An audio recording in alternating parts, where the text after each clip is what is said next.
Hello বন্ধুরা, তো শনিবারের সন্ধ্যাবেলায় রেডি হয়ে নিয়েছিলাম। আমাদের কল্যাণীতে শুরু হয়ে গেছে পুষ্প মেলা। তো এই যে আমি গিয়ে টিকিটটা কেটে নিলাম, আর টিকিটের দাম নিয়েছিল মাত্র 10 টাকা। তো ঢুকেই দেখতে পেলাম অর্কিডের গাছ, খুব ভালো লাগলো, বিভিন্ন কালারের। তারপর ছিল ছোট ছোট গাছ, এগুলোও খুব সুন্দর ছিল। আর এই যে দেখো, এই আমাদের সেন্ট্রাল পার্কের ফুল ভিউটা, খুব সুন্দর জায়গাটা। আর বিশেষ করে এই ঝর্ণাটার জন্য এত সুন্দর লাগে। বেশ অনেক লোকের সমাগম হয়েছিল। তারপর দেখলাম চন্দ্রমল্লিকা, যেটা বড় সাইজের হয়, তো বেশ সুন্দর লাগছিলো। তারপর এখানে ছোট ছোট চন্দ্রমল্লিকাও ছিল। এই বছর মেলাটা একটু ছোটই ছিল, কারণ এখানে একটা কাজ চলছিল, সেই কারণে। তারপর এখানে বিভিন্ন রকমের পাতাবাহারি গাছ, তারপর এখানে বগেনভেলিয়ার দেখো কত রকমের কালার রয়েছে, গোলাপ ফুল রয়েছে কত রকম কালারের।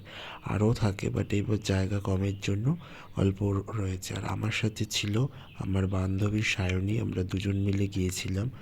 তো তারপর এখানে দেখো বিভিন্ন গাঁদা ফুল রয়েছে, আর বিভিন্ন কালারের রয়েছে। এই ছোটো ছোটোগুলো খুব ভালো লাগছিলো। তারপর ছিল ডালিয়া ফুল, খুব সুন্দর লাগছিলো দেখতে, কালারিং। তারপর চলে আসলাম সবজির জায়গায়। এখানে বিভিন্ন রকমের সবজি রাখা রয়েছে, দেখো কত বেগুন হয়েছে গাছটায়। আর এই ঝিঙেগুলো দেখো কি লম্বা লম্বা।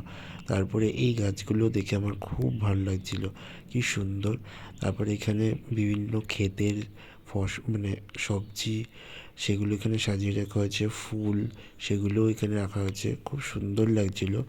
তো এখানে আবার অনুষ্ঠানও চলছিল। আর এর পরের পার্টটাও আসছে, তোমরা দেখতে থাকো ভিডিও।